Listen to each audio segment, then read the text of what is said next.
समय के प्रारंभ में परब्रह्म के दो भाग हुए, पुरुष और प्रकृति।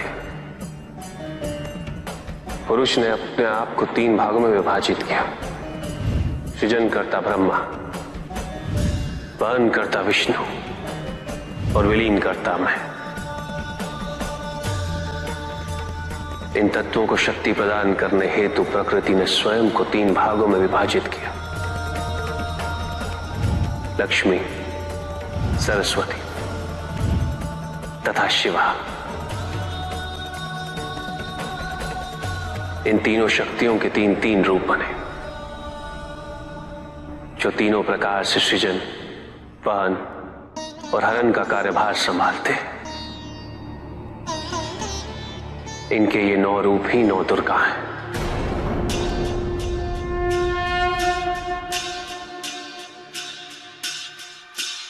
इनका सबसे पहला रूप है शैलपुत्री।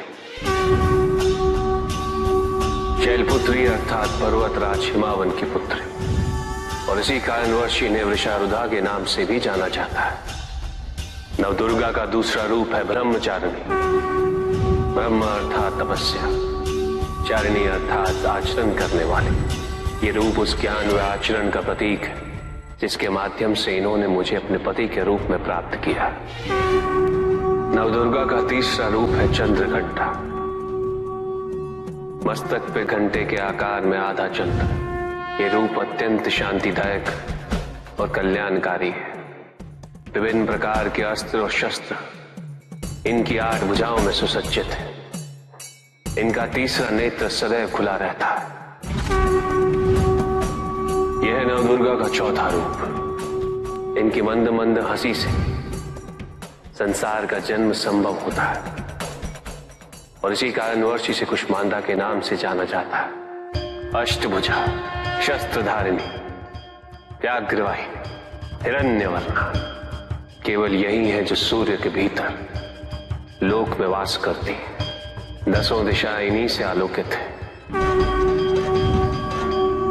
जिनकी कृपा से मूर्ता भी ज्ञान सागर में परिवर्तित हो जाती है, वो है स्कंद माता। नवदुर्गा का 5वां रूप सिंह वाहिनी, और इनकी उपासना द्वारा मोक्ष का मार्ग सुलभ होता है।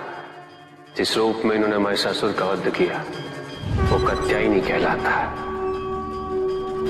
इनकी आराधना करने से अर्थ, धर्म, काम और मोक्ष फलों की प्राप्ति होती है।